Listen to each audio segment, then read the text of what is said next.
A continuación, Diplomacia en directo. Clasificación A. Apto para todo público. Las opiniones vertidas en este espacio por la producción y dirección del programa son de exclusiva responsabilidad de sus autores y de quienes intervienen en ellos. Telesucesos Canal 29 UHF presenta Diplomacia en directo, un programa de enfoque y reflexión sobre la vida y el comportamiento internacional del Ecuador y la comunidad de naciones, con la conducción del embajador Edwin Johnson. Diplomacia en directo. Muy buenas noches. Esta vez tengo el alto agrado de contar con la presencia de un distinguidísimo profesional ecuatoriano. Me refiero al doctor Claudio Kramer Guillén. Ha tenido la bondad de confirmarme su participación en este programa con el objeto de abordar temas de actualidad que nos interesa, sobre todo a los ecuatorianos, frente al proceso electoral en la segunda vuelta que se nos avecina ya. Yo te ofrezco el uso de la palabra, mi querido Claudio, te doy la bienvenida y comencemos a tratar el asunto que nos interesa a los ecuatorianos, cuál es el tema político y la candidatura de la señora Luisa González. ¿Cómo ves tú el panorama? Repidámonos. Muchas gracias, Edwin, en primer lugar, por invitarme a este prestigioso programa. Quisiera tratar, básicamente, contrastar los dos programas de gobierno que han planteado los dos candidatos, el presidente Daniel Noboa y la candidata Luisa González. Quisiera comenzar primero por el candidato, el señor presidente Daniel Noboa. ¿Qué es lo que está haciendo ahora? ¿Y qué va a hacer en los próximos 4 años según su programa de Movimiento Acción Democrática Nacional? Bueno, diría que en primer lugar, en el aspecto de la economía, él mantiene y fortalece la dolarización. Esto es muy importante recalcar. Hay que recalcar el logro que ha habido en los 15 meses. Ha habido un récord de las reservas internacionales del país, que esto es fundamental, porque son divisas que ingresan para fortalecer la dolarización. Cuando él recibió el gobierno, estaba aproximadamente en unas 4,000 millones de dólares. Ahora estamos hablando de 8,500 millones de dólares. Es un récord de reservas y muy pronto llegará a 9,000. Aparte de eso, las exportaciones han crecido un 22%, y lo cual es un indicador muy bueno para ingreso de divisas del país. Tenemos la inflación más baja de América Latina según noviembre del año pasado. Estaba al 1.51%. Esto creo que es un mensaje muy importante para las generaciones que no vivieron antes del año 2000 de la recesión, donde había una inflación permanente vinculada a devaluaciones sucesivas. Esto realmente es un aporte importantísimo a la estabilidad económica. Quisiera también enfatizar que el salario mínimo del Ecuador, que está en $470, es uno de los salarios de mayor poder adquisitivo en América Latina. Solo doy cifras. Este salario cubre 59% de la canasta básica familiar. Para que tengan una idea de la importancia del salario, el peor salario de América Latina es el de Venezuela, que está en este momento en $2.50. La diferencia es que para cubrir la canasta básica familiar en Venezuela es de $476. Quiere decir que tiene que tener 190 salarios mínimos básicos para cubrir la canasta básica. Esto lo hago porque la candidata Luisa González decía que se vive mejor en Venezuela que en el Ecuador. Y en el Ecuador, además, el ingreso familiar promedio es de $858 y la canasta básica 728. O sea, se cubre el 107% de la canasta básica. Hay una diferencia enorme con Venezuela. Bueno, este año, resumiendo, es un año de ajustes, de estabilización, y vamos a ver que el próximo año hay las condiciones para un mayor crecimiento, un despegue, siempre y cuando continúe, el plan de gobierno que ya comenzó en estos 15 meses el presidente Daniel Noboa. Realmente es muy importante el hecho que haya una certidumbre fiscal, porque eso atrae la inversión extranjera. En contraste con el gobierno del expresidente Correa, hubieron 22 cambios tributarios, lo cual no incentiva la inversión privada y extranjera. En el caso habría que recalcar el esfuerzo que está haciendo el presidente Noboa para atraer la inversión extranjera. Y pongo el ejemplo del acuerdo estratégico con la empresa Google. Es un acuerdo estratégico para modernizar los servicios públicos en Ecuador, como ya veremos en el caso de salud, que va a agilizar el agendamiento de citas, el monitoreo de actividades de los médicos. Esto va a optimizar los servicios públicos. Acuérdense que sin inversión, tanto extranjera como local, no hay crecimiento. Y sin crecimiento económico no hay empleo. Y sin empleo aumenta la pobreza. O sea que la inversión extranjera y local es clave. Aún así el capital que se ha ido del Ecuador a otras partes.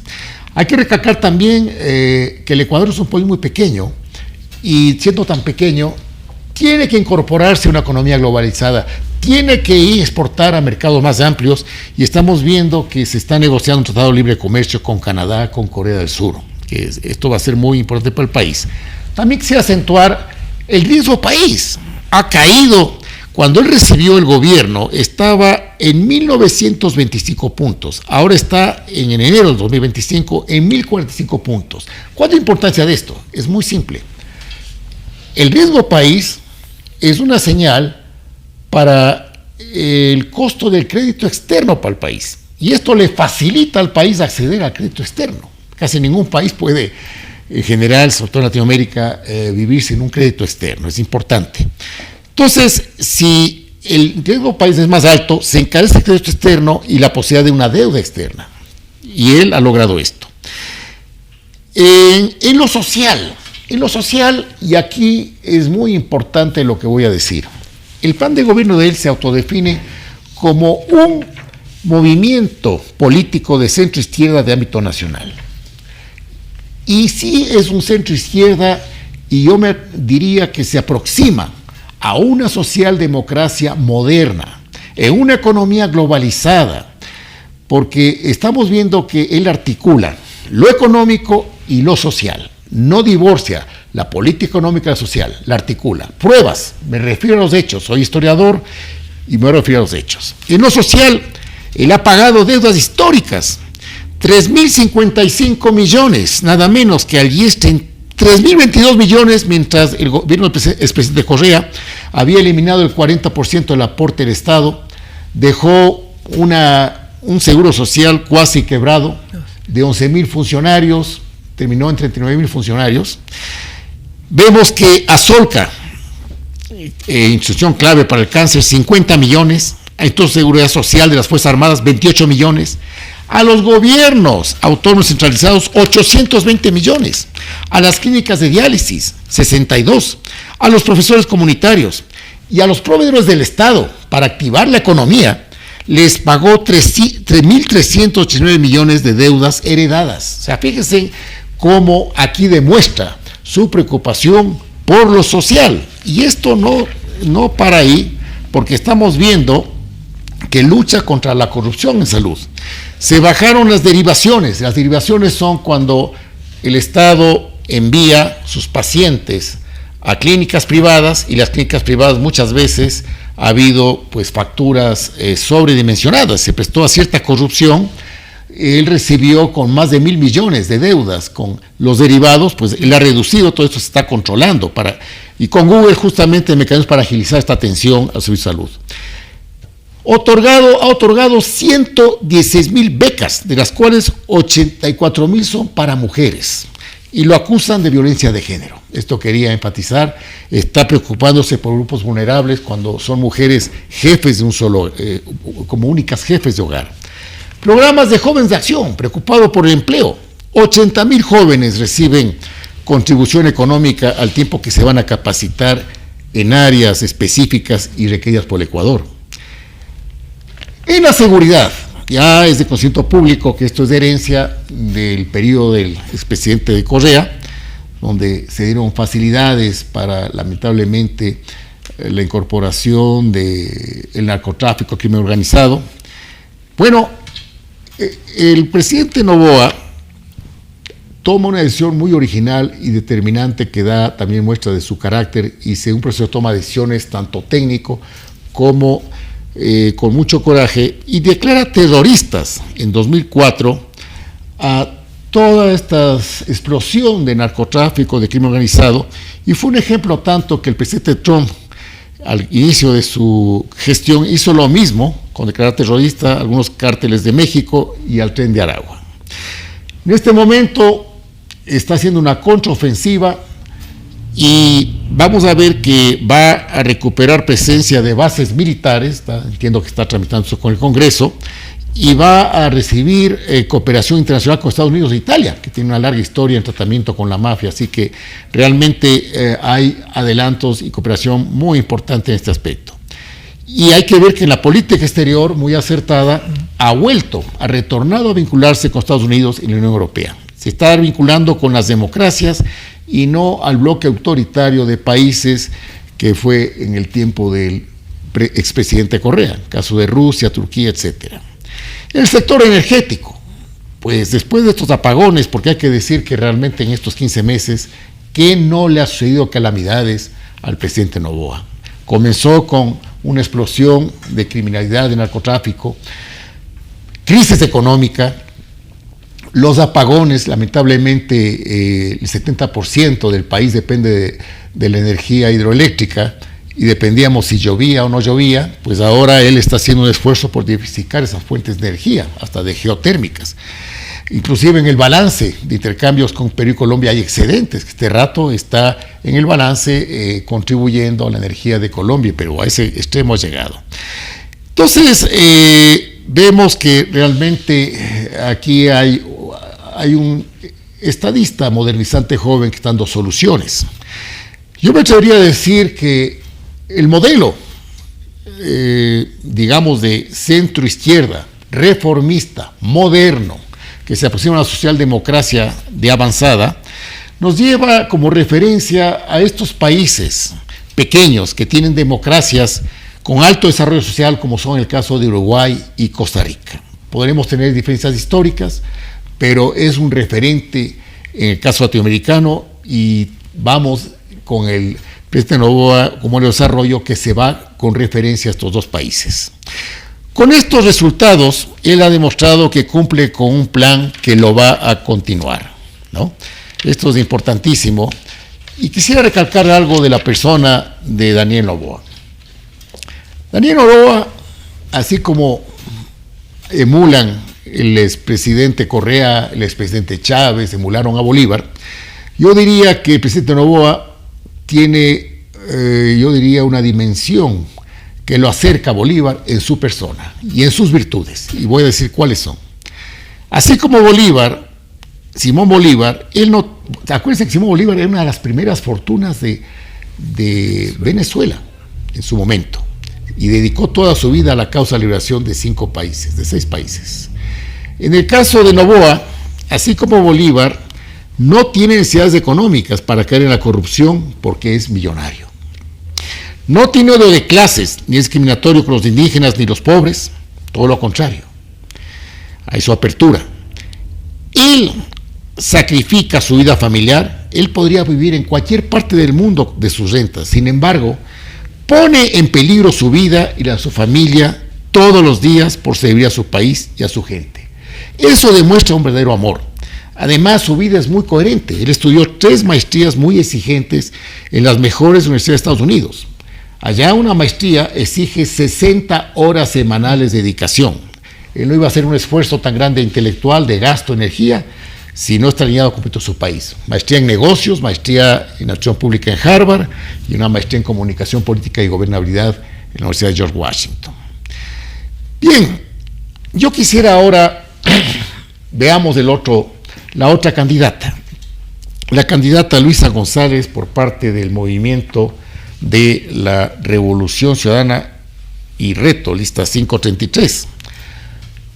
Diría que por todo el contexto, por sus declaraciones, sus apariciones, no se le ve autonomía. Sigue el guión que su presidente le dicta. Además, según la prensa de 2023, tiene una glosa de $880,000 que apeló y sigue en proceso por uso de aviones presidenciales, lo cual también es un tema delicado. Su referencia de socialismo del siglo XXI y quiere convertir al Ecuador en una pequeña Venezuela, como lo ha dicho su mentor, hasta cantando. Aquí tengo el plan de 91 páginas, por cierto, bastante extenso, de la Revolución Ciudadana. Lo que me llama la atención es que en el 2006 se hablaba, creo que, de 5 revoluciones.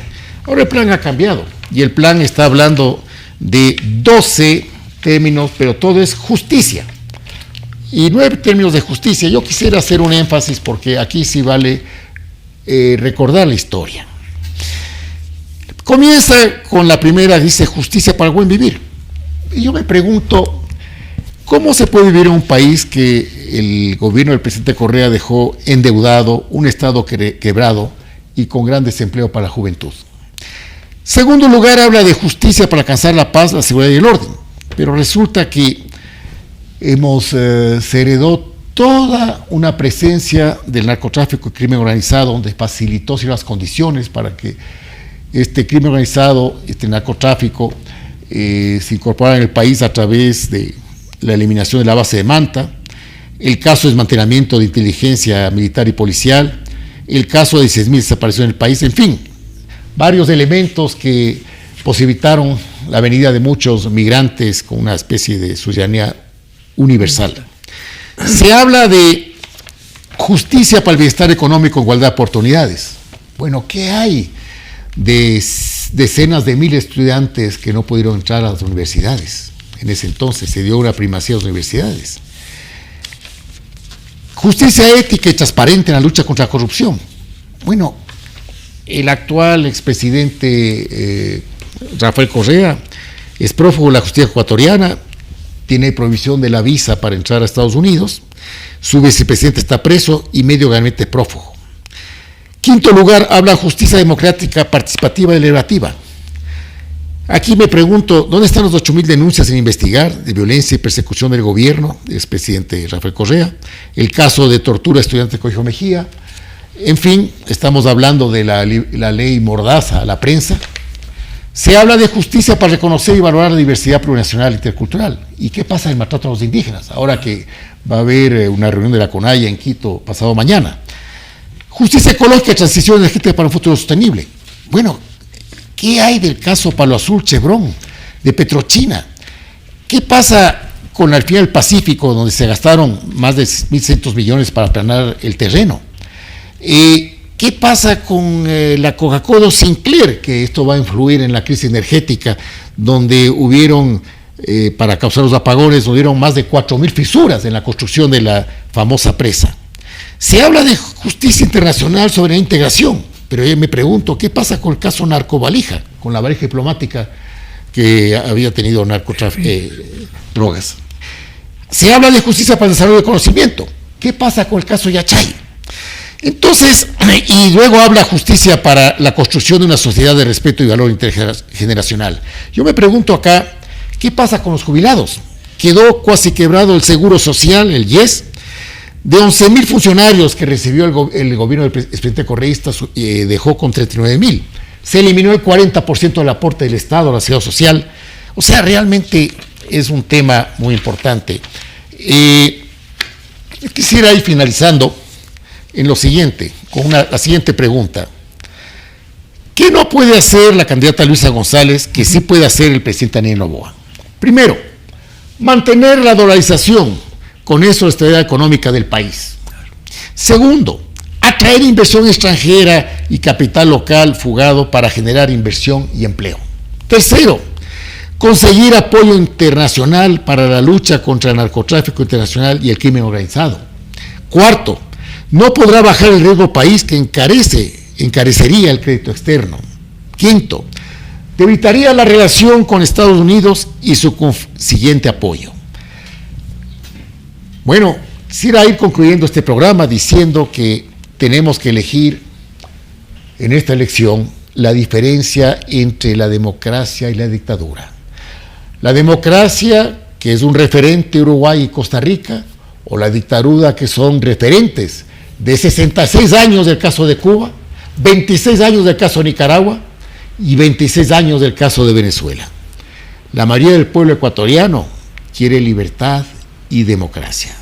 Quisiera finalizar con la frase que dijo el filósofo estadounidense de origen español, Jorge Santayana: quien no conoce su historia está condenado a repetirla. Muchísimas gracias. Muchas gracias.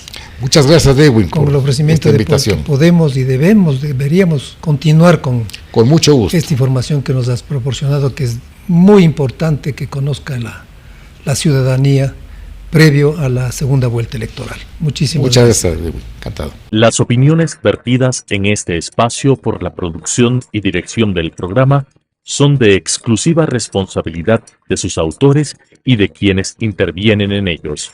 Telesucesos Canal 29 UHF presentó Diplomacia en Directo, un programa de enfoque y reflexión sobre la vida y el comportamiento internacional del Ecuador y la comunidad de naciones, con la conducción del embajador Edwin Johnson. Diplomacia en Directo,